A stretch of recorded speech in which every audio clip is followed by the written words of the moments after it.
Hello and welcome to another episode of the Christian Reeve Podcast. Today is a returning guest.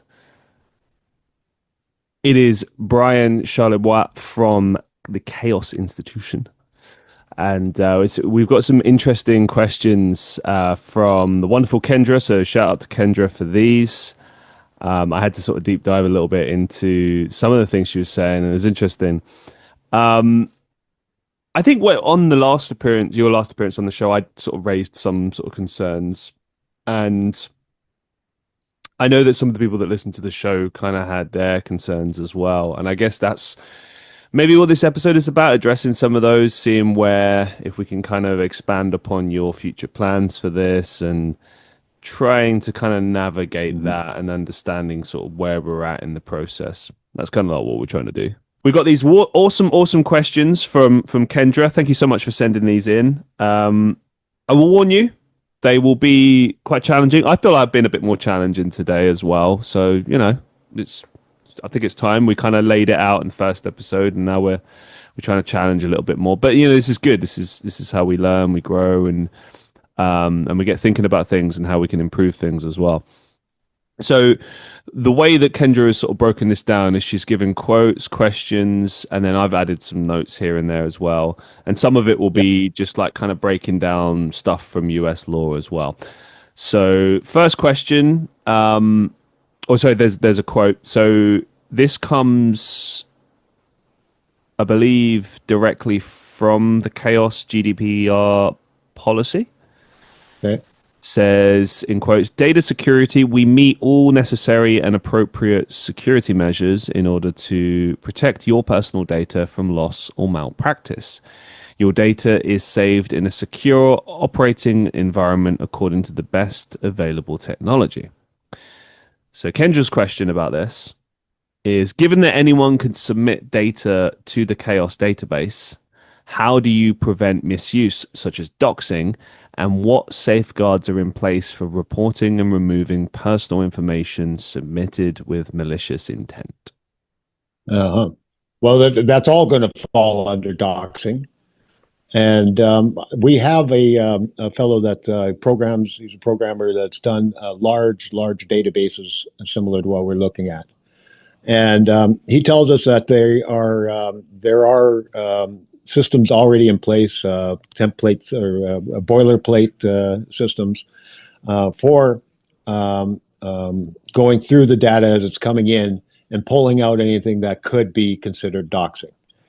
And then we'll have to have people that are going to look at that and make sure that it falls under that category. And if so, then it'll be eliminated. So as we want to take everything we can, and we have to follow local laws when it comes to this stuff. It's a lot of laws, a lot of countries, jurisdictions have rules that go far beyond just doxing, and we will have to follow the local laws for that. And as I said, there are systems out there that search for this type of stuff and make it aware to us. And we may have to set up some type of system where we can elect people, or whoever is going through this data to decide whether or not it needs to be edited or needs to be eliminated. These people have to be accountable to the users.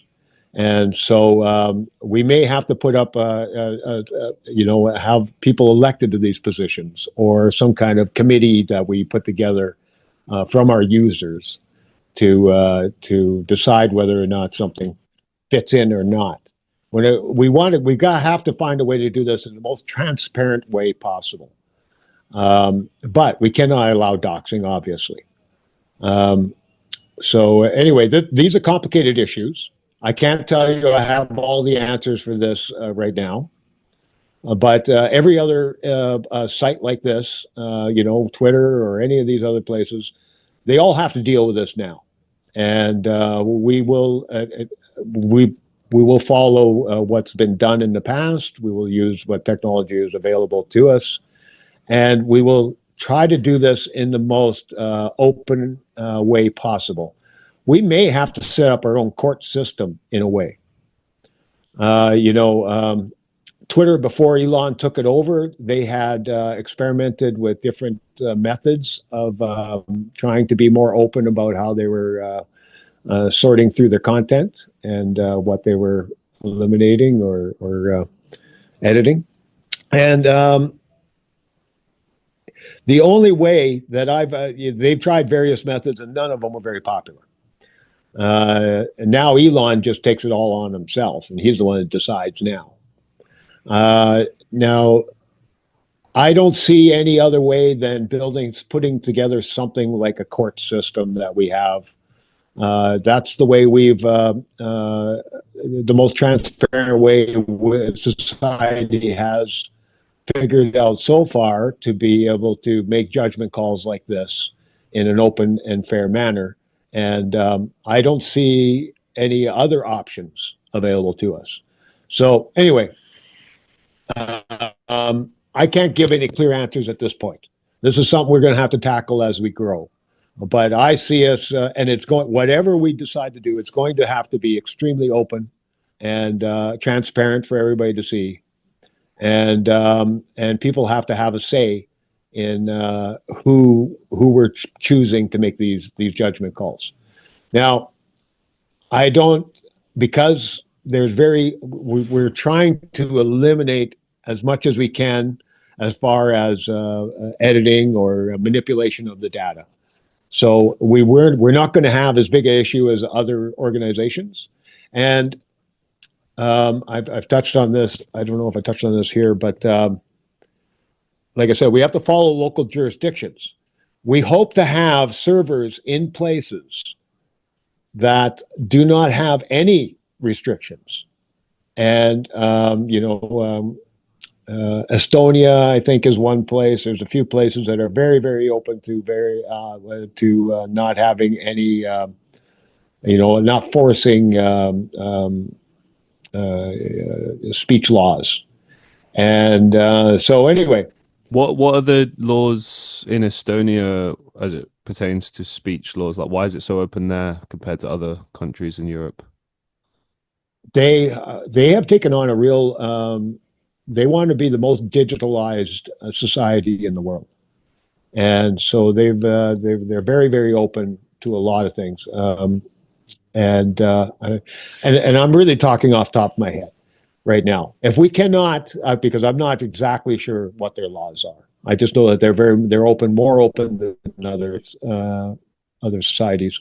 They're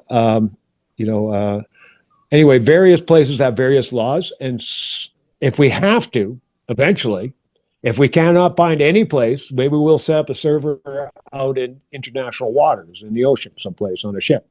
Or maybe we do it in outer space. There's people talking about building servers in space so that there are no laws. And Gotta have laws, man. Gotta have some sort of order. Well, what do you mean? the only I'm very much a free speech. I'm not an absolutist, but almost. And when I say I'm not an absolutist, what I mean is, if all of society, I'm all for the majority. And if the majority want to make certain words taboo and not allowed, I will go along with that. But I want our system to be able to measure that and find out what things are and are not allowed. We will, we're building this democratic system here of voting, and so we should be able to, through our system, get a feel for what people want and get the majority on if we need to make certain words taboo. But I'm not for that. I'm always going to be against any kind of censorship, except for doxing. And in a bigger majority, this is what I was talking about, when a majority is making a mistake, it's a larger majority that corrects for that mistake. And on a worldwide scale, I don't think there's any words that are going to be taboo. The N-word is not a big deal in East Asia, Okay. and it's not a big deal Case in point, in then. Case in point. So, would people be allowed to write the N word on? yeah, yeah. Now, in your jurisdiction, if it's not allowed in your jurisdiction, it's not going to be allowed on So it those would be it servers. would there would be censorship then. You wouldn't see it. If I'm No, in and UK, I'm not going to see it. But if you're in another country where they think it's yeah, acceptable, yes, but you know your local laws. So you know that we cannot accept it there. And we can't run the system in your country if you're going to have those laws. We have to follow the local laws. So, it's not but necessarily illegal though. Like I think in the UK, it's not might be considered hate speech. I don't know, but people say it and they won't go to prison for it. Um, but it's just yeah, considered immoral. It's like not it's not good work. yeah, It's not it's not positive. yeah. But people And say I it. think you're an idiot. I think you're an idiot if you're going to use the word. Sure, I think, but like, but there's my point but is there's no law governing it yeah, and we're not going to necessarily. have a law governing it either.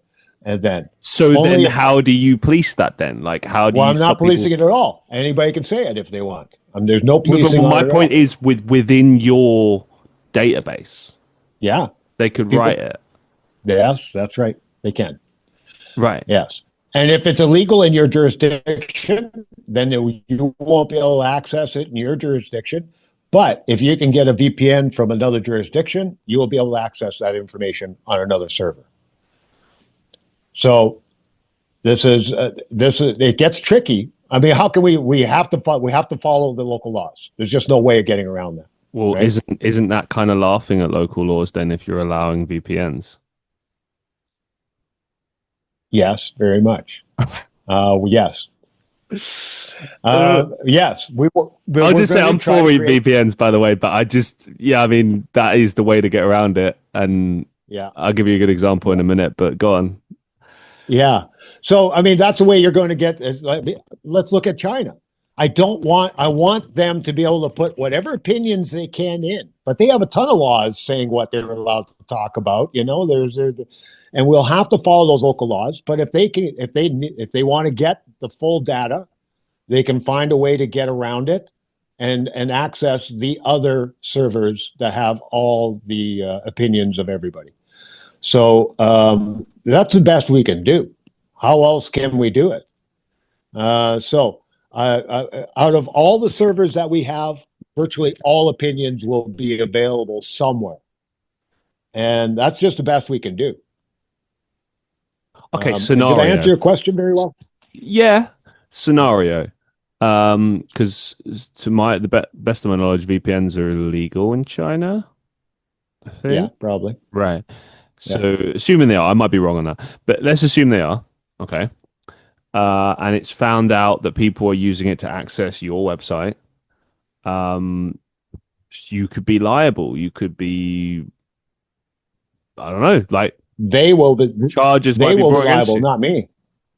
Why would they do that? Mm, The server I'm making available to the Chinese people is run in China and it follows all their rules.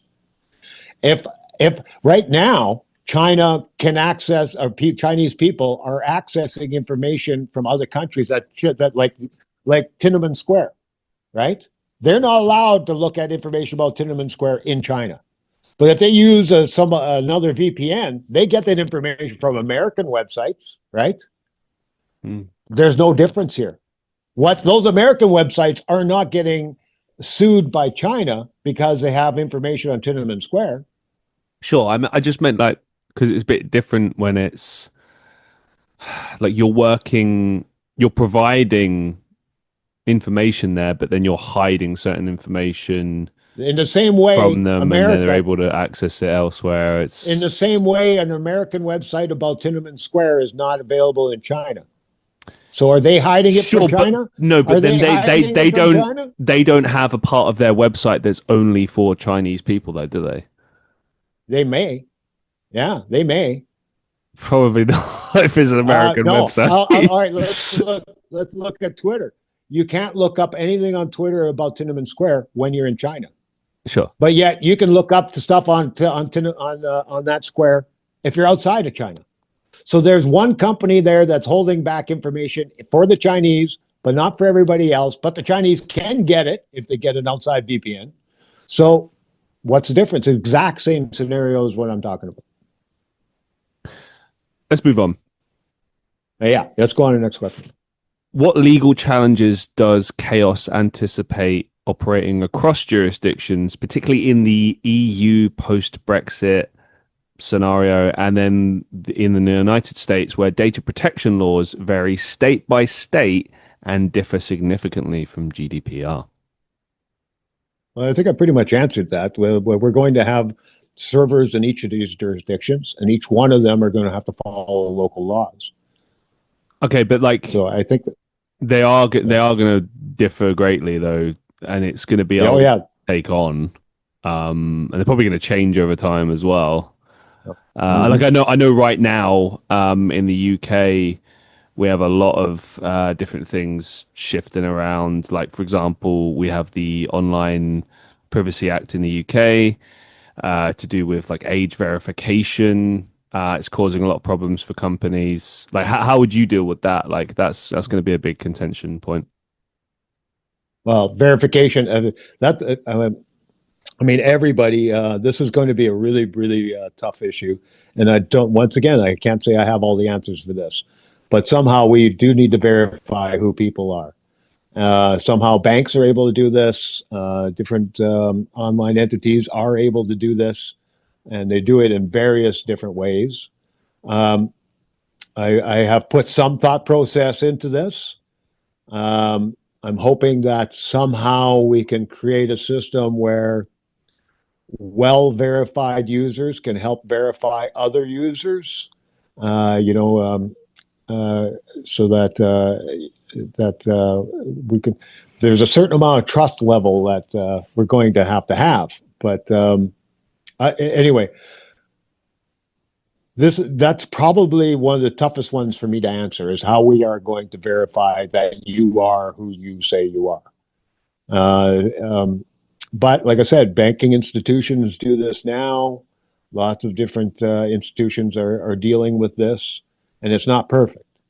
But it's a very, very, very big part of what we want to do is to be able to verify who you are, and that we are actually that it's a real human we are dealing with, and we want to document everything about you. You know what your profession is, what your expertises are, um, and because that's all very vital information.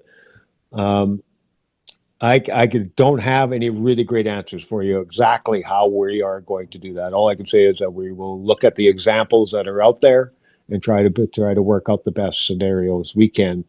And there will definitely be mistakes. You know, people will slip through the cracks. But if we can get a a high percentage of very accurate ways to identify people, this is a big part of it. So I really want to emphasize this is a big concern, and I don't have all the answers for that yet. But there's a side project, a side benefit to this whole thing that has to do with identification. And now with ChatGPT, with all the AIs out there, and all the different ways that people are ripping people off, and all the scams that are out there, and all this kind of, my we had an incident here a couple of years ago where somebody scammed us out of several $1,000s, and it was a massive blow to our family. I'm sorry to hear that. And that happened. Yeah, well, and, lots of our friends, the same thing has happened, and it's really, really difficult. You know, we're talking about identifying people and everything else. This is a banking, you know, they convinced us they were the bank and that we were dealing with. How did they reach And you? Was it email, phone? it's all that well, it was with my wife, and yes, I believe it was email, and they had Okay. all our banking information, and It's the thing. yeah, Yeah, yeah, I had something similar. We'll get into it in a second. I just want to like but say yeah, like well, I had something similar because I've been getting a lot of calls in relation to my mobile recently, and something I feel about it feels off and really yeah, aggressive sales tactics. And I'm hmm like, I'm pretty sure it's them, but I'm not 100% sure. So I'm just not replying at all. I'm like, mm-mm. Yeah, Like if I want to yeah, change something, I'll go on their official website. But yeah. okay, so they So get yeah, they get you through aside, email, and then what happens? Like well, they I would have mean, had there's certain lots of information about your about our bank account and all our transactions. They had our history. They had all this stuff, and then but anyway, I don't want to get into that because there's lots of different scams out there. The sure. point here I want to make is that we need to be able to know we are dealing with reputable people. And so Well, how do you ascertain I that? wanted to, once we have a registered, once we have a lot of people registered in our system, Yeah. um, you will be able to, you should be able to, we should be able to do this where you can filter all your phone calls through our system and all your emails and everything else in a way that we can verify that that email came from that company. This is the actual person calling you, is that person. Isn't That that you are really actually talking to a real dangerous person though to hand over that information to your website? Doesn't that put people at risk then? And for them to identify themselves to our no, website. no, no, to give you access to that information for verification. What if your site gets hacked and all that information gets leaked out there? That's all their personal stuff just out there in the world that they didn't agree or consent to Well, giving. They gave it as I'm, part of I'm, an age I'm not, verification thing or yeah. whatever, but like Like you're that's getting a phone call and and so you'll have a system in your phone that it relays it to us. We verify that number and who they are. And so that's coming back to you now. We've only verified the person and who they are. We're not listening to the conversation. We're not paying attention to no, all I the rest of it. just We're just verifying that that person is on our list. Somebody called you. They are on our list. They are a real person. And so I'm not that's talking what about they, you. I'm saying what if people hack your site, which is very mhm. common, the DDoS and stuff like Well, that. Like it happens all the time. Data yeah, breaches, obviously given that you're requiring or potentially requiring people to give certain information to verify their identification, yeah, that's dangerous by handing that over. There's always an element of risk anyway. yeah. I do accept But that. But like with but certain types of information, it's like, is this wise to ask well, this? once it yeah, but was it wise for you to give all your information to your bank? Was it wise for you to give all your information to your cable provider? Was it wise for you to give all your information? So we're Well, that's right. different though. They were, yeah, you take a risk in any kind of business partnership, Yeah. but like they are companies providing you a service, whereas Yeah, and we're going to provide you a you're offering service too. Yeah. it's a platform. It enables people to do Yeah. things, right? Um, Yeah. but there's a lot of like platforms out there that wouldn't Yeah. require you to do all of this, you know? Yeah. But they're fully anonymous platforms that you can't trust the information on. But So maybe people want to it gets right remain back to the anonymous, you whole. know? Maybe there's Yeah, I know, but safety it in gets that. right back to the whole restaurant thing. It gets right back to the review of a restaurant. Are you going to pay attention to any of those anonymous reviews? Are you? And if you want to give a review, right? And you know nobody's going to pay attention to an anonymous review, and you want actual people to pay attention to your review, then you have to give your information. You have to I've identify seen yourself. genuine reviews and they've been like fake as well, like quite clearly just written by the owners or the people that work there or Yeah, whoever but are else. they Like, did? And they're identifying themselves? yeah, Like they're saying this in some is cases, yeah, yeah, and okay, it's and then let's just discuss that for a second. okay. If people do this, it shows there's a record of this now. Okay, So yeah, yeah. ChatGPT is going to label, or your AI, or somebody's other people's AI is going to label you as unreliable now. So how many times do you want to do things that make you sound unreliable and that your opinion means shit? So that's what you're going to be labeled as if you identify yourself and you're giving shitty reviews. That and it's obvious. And people are going to start labeling you as an unreliable source for opinions. So your history is all out there, But who right? gets to decide that? Like, what if I've just No, been really unlucky? Or yeah, what if I have a yeah, personal vendetta with the owner? Or like, there could be a yeah, million yeah. reasons. Like, Who decides that?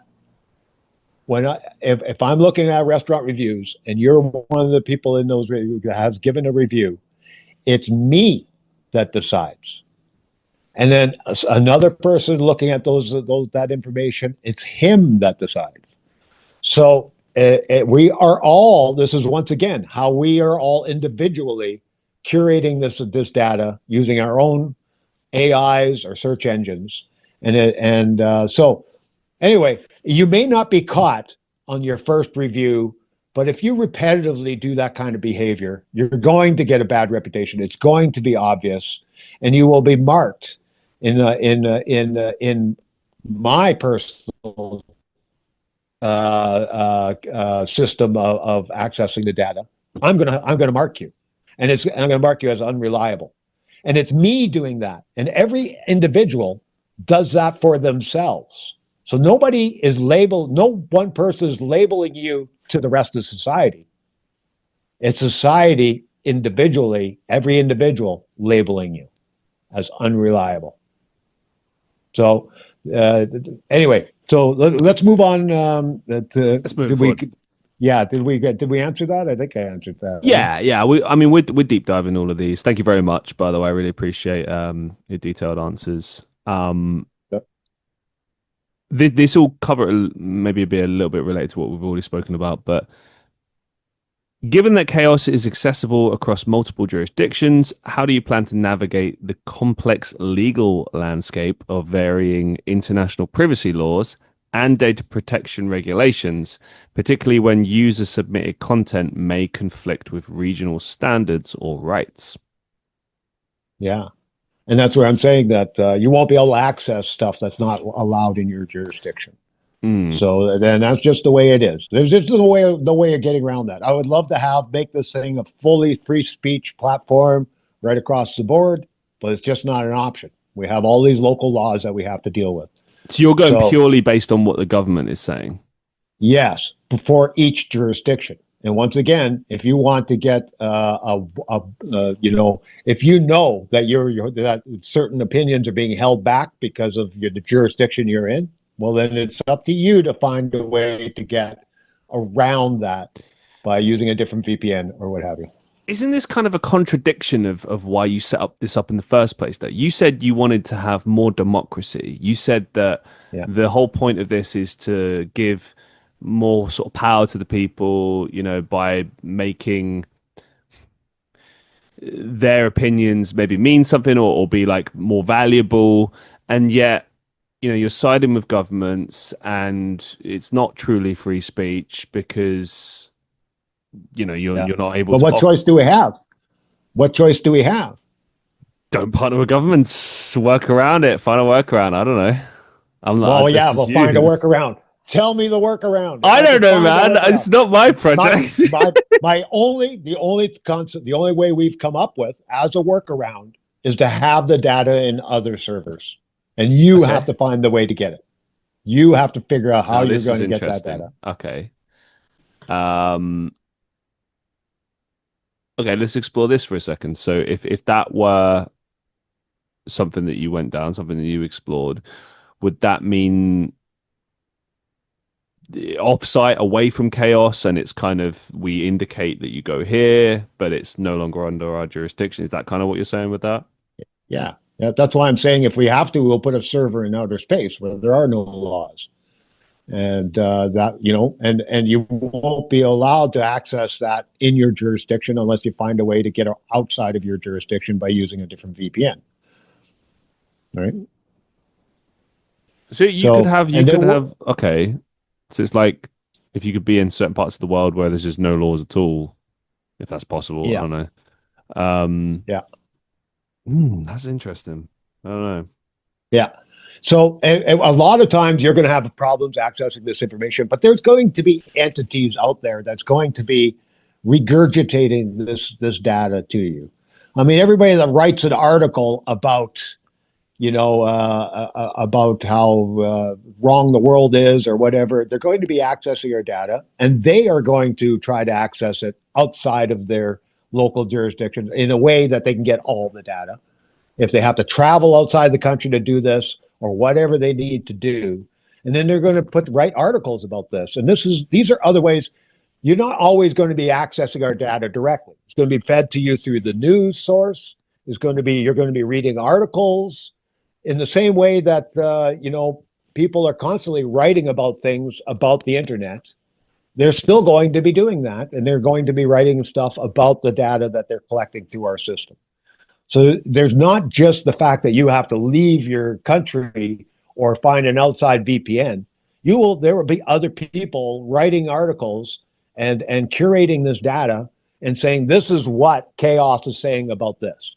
Maybe you can't find that in your country, but if you go to the main servers, the ones that have all the information, this is what they're saying, right? So anyway, I just want to point out that there's going to be a lot of different ways that people will be able to access, at least, like I said, I cannot get around these local laws, but at least there is a way that some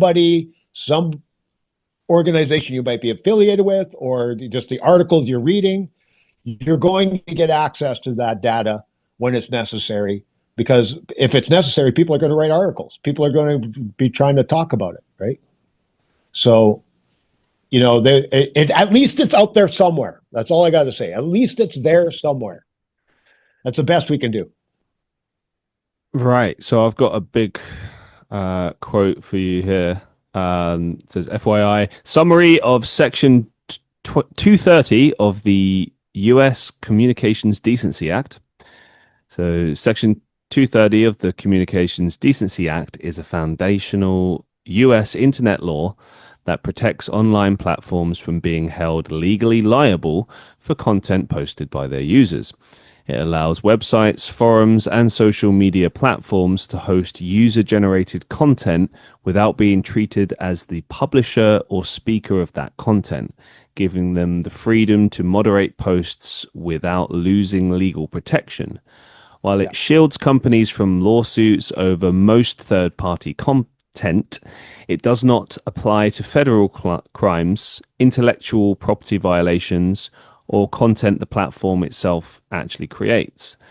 This provision has been critical in shaping the modern internet, but is increasingly scrutinized in debates around misinformation, harassment, and platform accountability. Now, Kendra's question off the back of this is, given that Section 230 protects US-based platforms from liability for user-generated content, how would Kaos navigate these protections if operating or storing data in the US, especially in cases where users' submitted opinions might cross into defamation or doxing? And how does that approach differ from the stricter liability standards in the EU?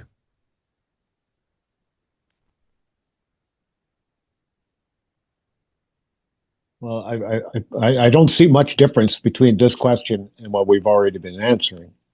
There is some crossover, I'll admit, yeah. These are sort of tied.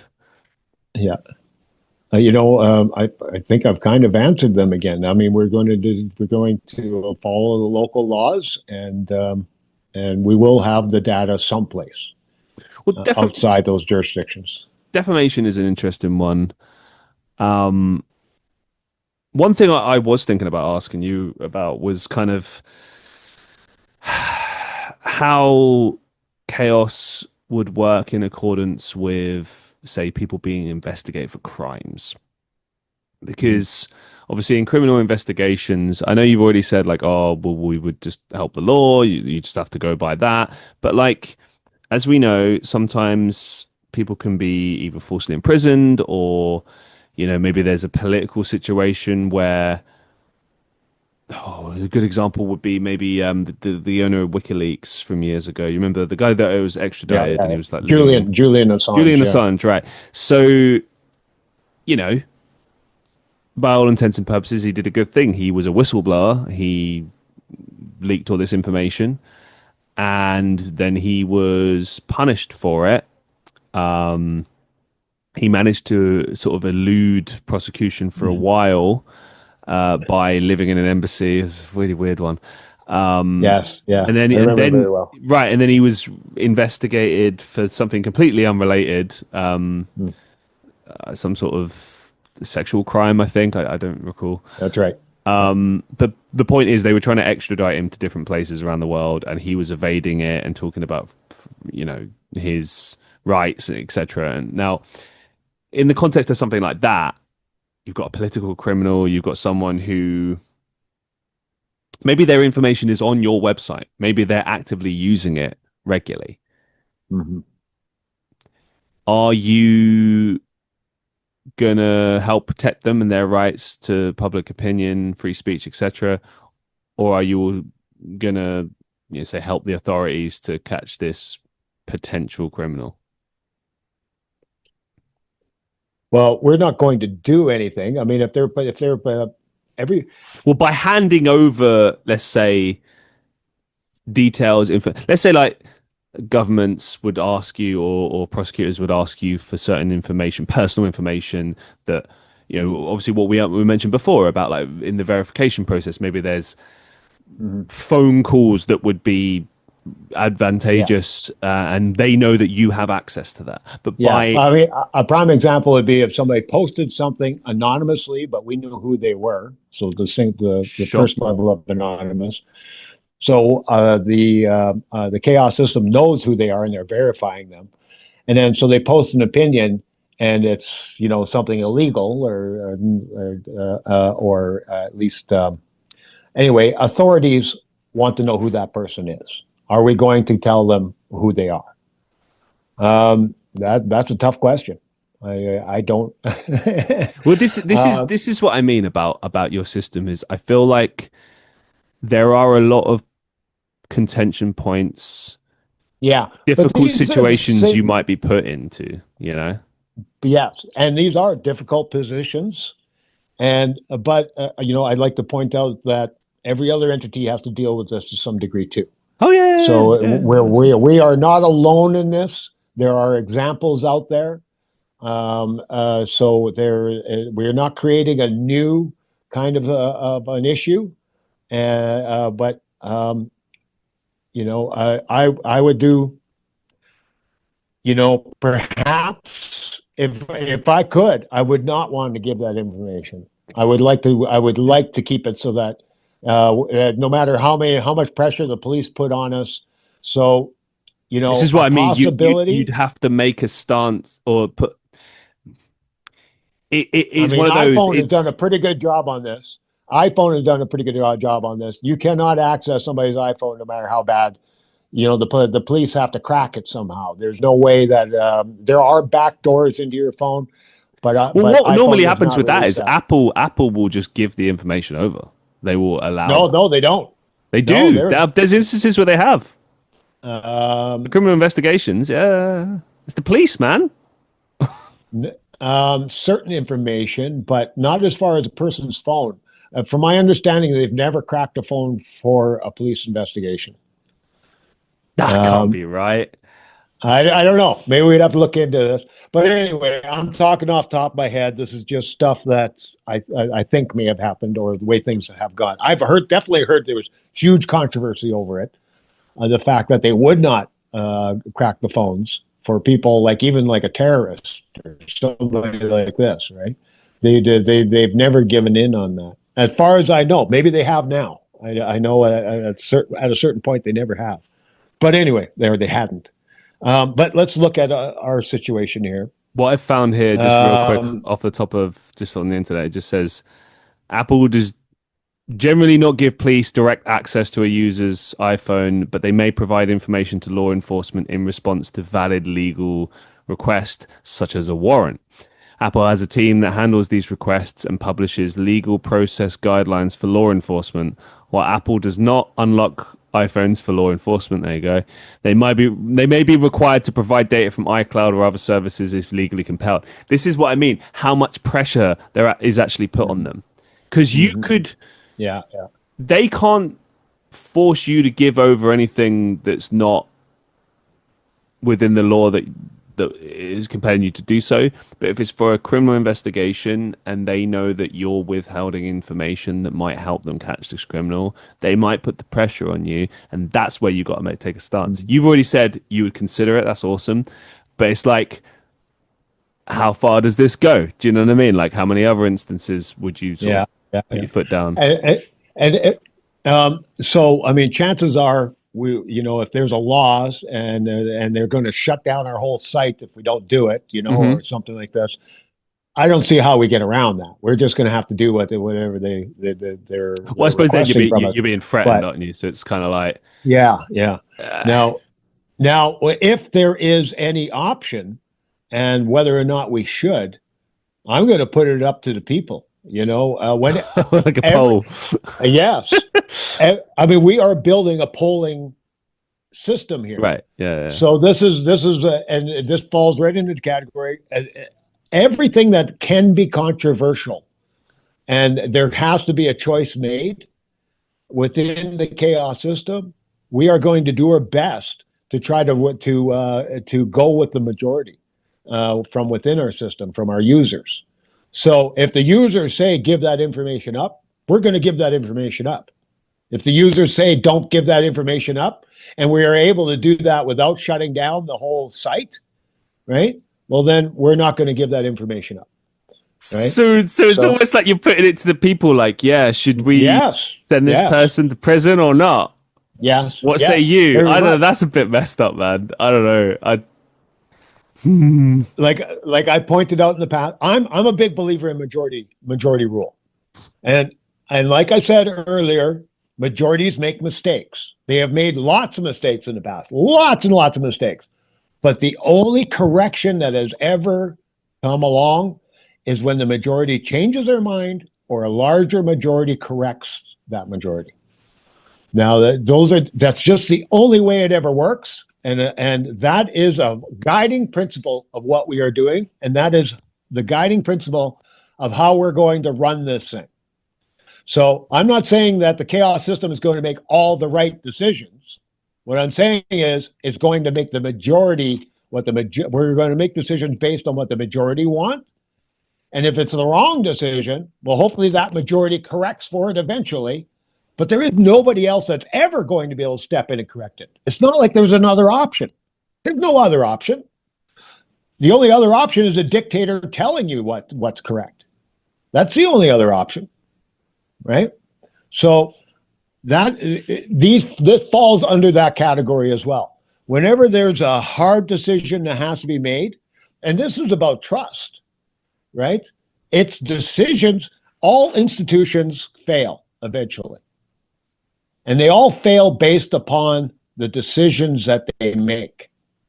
That's where they fail. And most of the time it's because they did not go with the majority. And when they make a decision that's against the majority, that is usually the reason why they fail, right?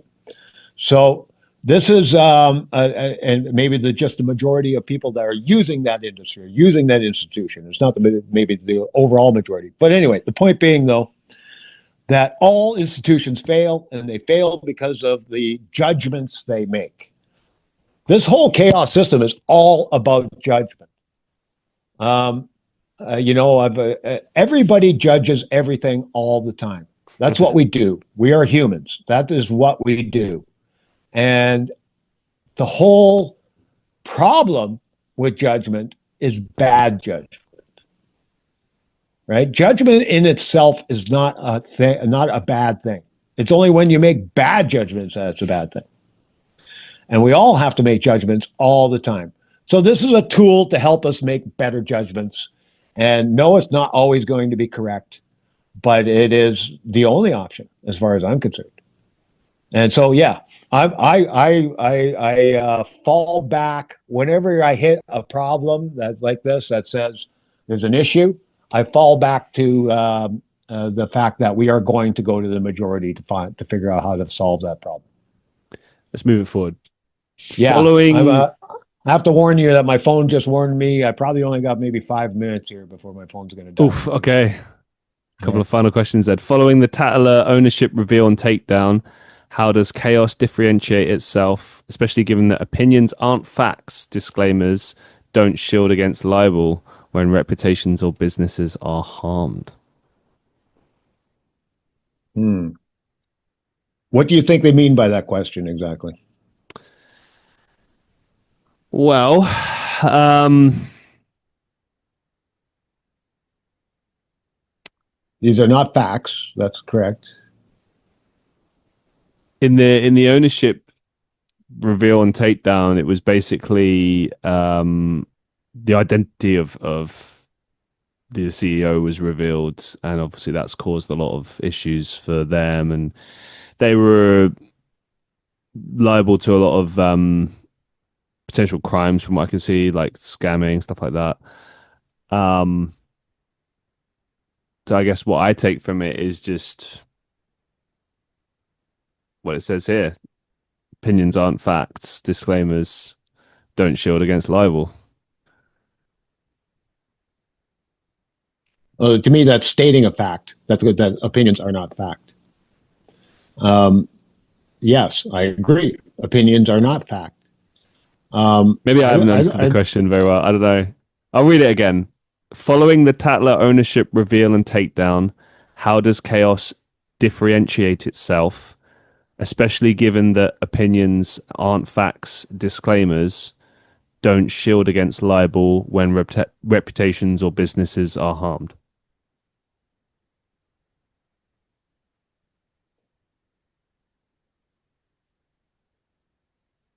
yeah, I don't know about they're referring to a specific incident here, and I'm not familiar with it. Um, Basically, I'll give you the synopsis on the because I had to look it up as well. Online gossip forum, influencers having trauma, stuff being exposed. Um, but it was a website where this was done anonymously. It was revealed who it was that owned it, and basically they got sued for defamation and oh, sorry, hang yeah, on, they weren't sued. They were awarded money for defamation, I believe. yeah. Well, I mean, this falls into the category of. I mean, you were just reading off the earlier how institutions or social networks are not liable for the content that people put on them. So, I mean, doesn't this fall into that same category? We're not liable for what the consequences of the opinions you put out there. You have to deal with that. So, you can be sued for the things that you can put on our site. There's no doubt about that. You can, you could defamation of people.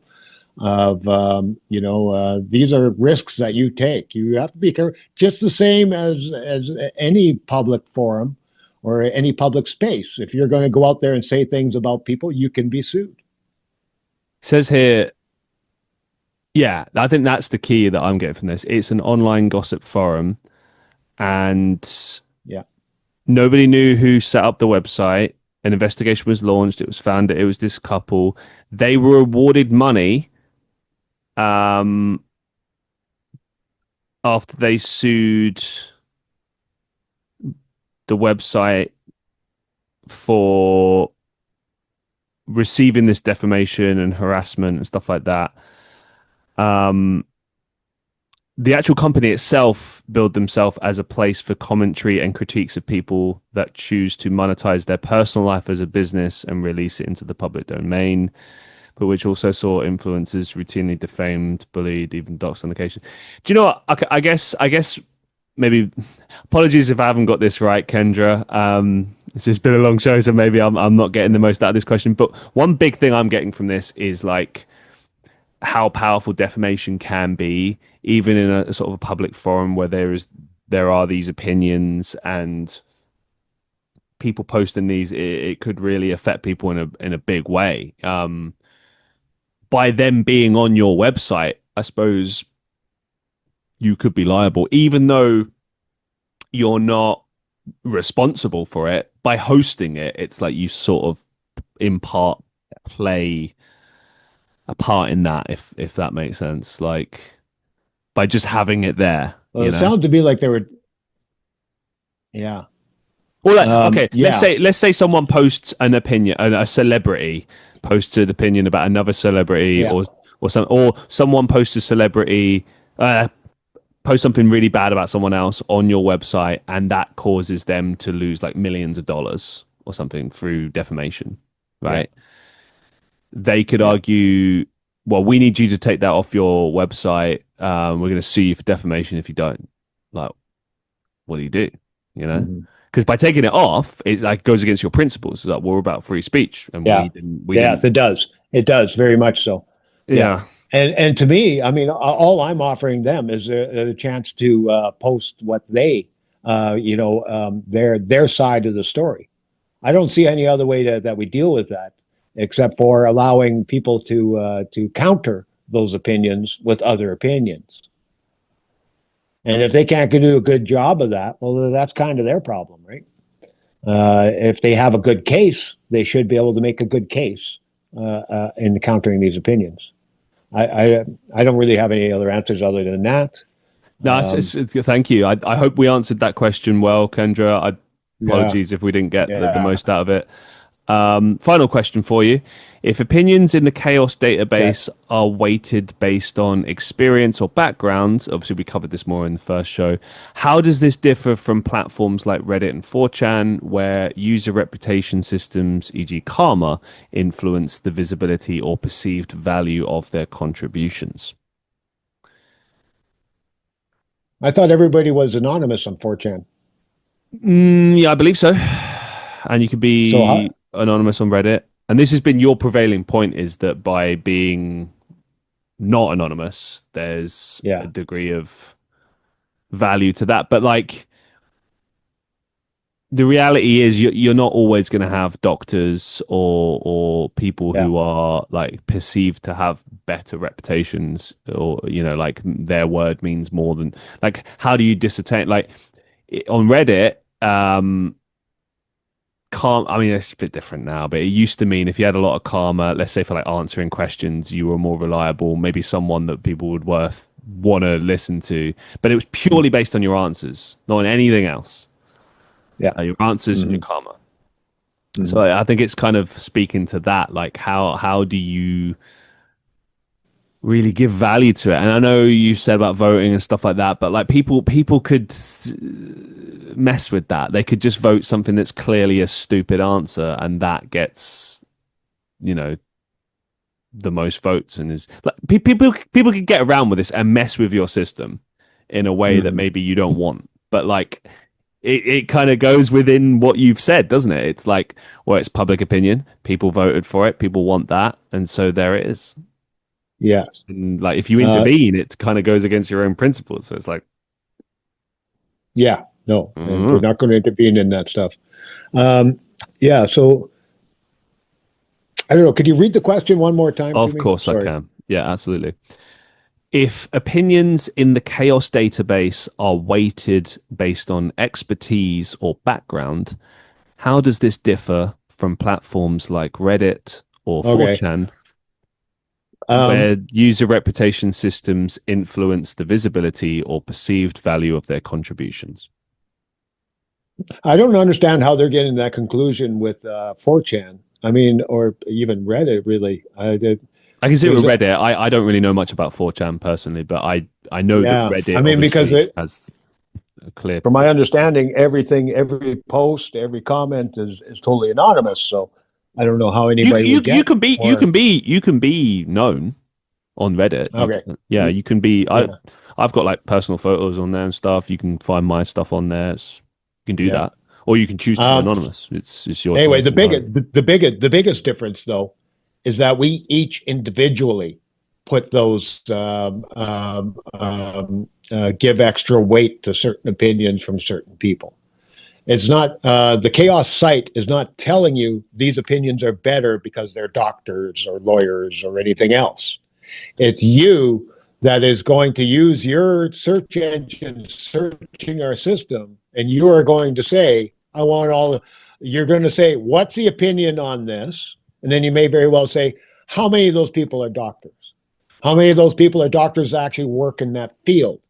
How many of these people, and you're the one that's going to be deciding how much weight a certain opinion has. Nobody else is going to do that for you, right? So, and then certain AI systems are going to do that for you, and they are going to have systems built into them that are going to weigh certain opinions differently, and they're doing that for you, right? Now, they're all going to be different in how they do that. And that's where that's where I'm saying you want access, especially on a highly controversial subject matter. I personally will want to check it through several different methods because they are all going to manipulate that data in a different way. And they obviously are going to be trying to do what they think is best for you. But what they think is best for you depends on who built that system. Elon Musk has a different idea what's best for you as compared to Peter Thiel or even Bernie Sanders might eventually be involved with one of these things or something. So their opinion, the systems they build are going to be vastly different in how they curate this information for you. And you can critique their methods by prompting the system and saying, okay, I want you to eliminate all the doctors, or I want you to only give the opinions of the doctors, or whatever your different way of personalizing that curation. You will have the ability to do that, but they're all going to have biases in how they run. And I highly recommend that you, especially on controversial topics, that you use several different ways to access that data. So my biggest emphasis here is that that onus falls on you. And if that was something we were doing at Kaos, then we are now manipulating the data, and that's something that you should not want. You should not want the core data to be manipulated.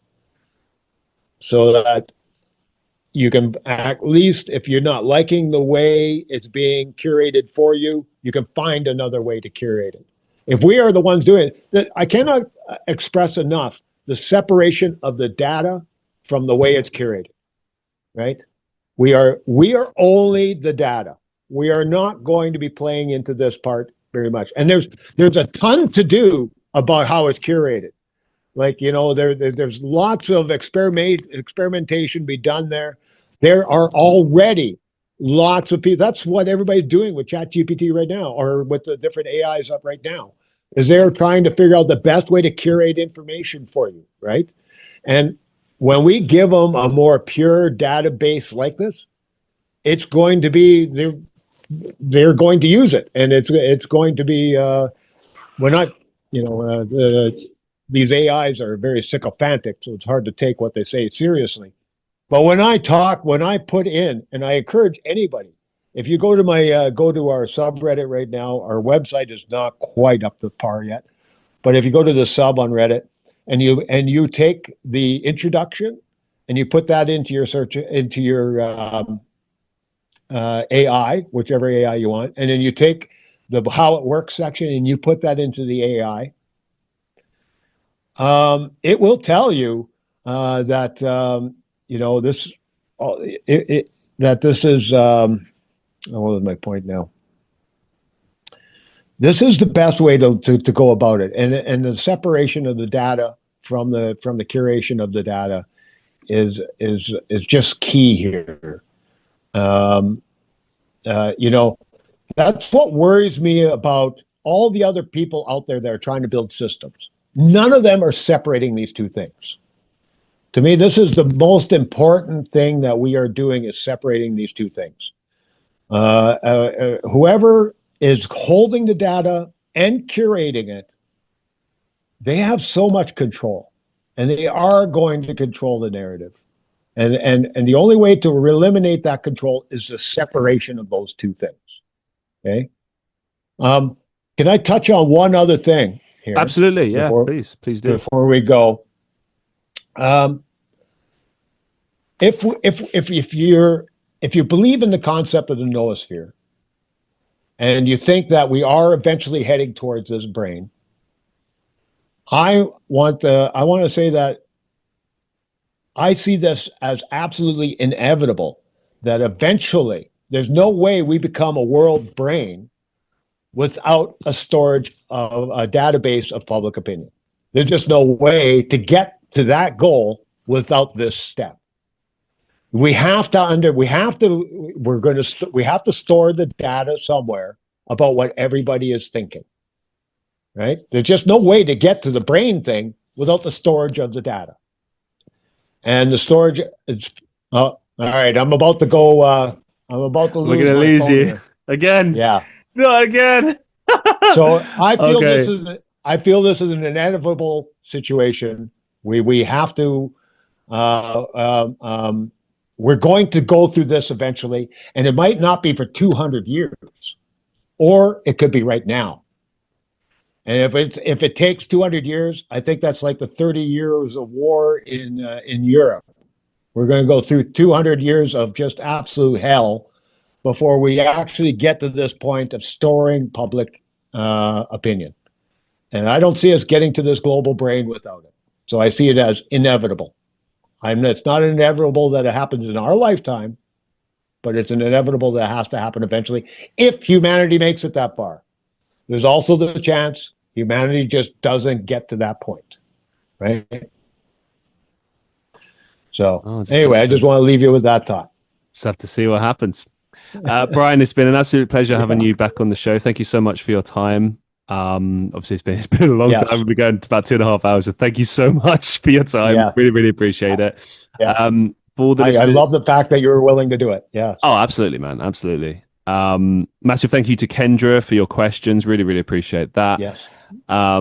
Thanks to all the listeners of the Christian Reeve Podcast. If you want to see the bonus content from this episode, and there will be a lot of it, as well as from recent episodes, go and subscribe to patreon.com/Christian Reeve. Right now, it's £5 a month. You get access to all of that.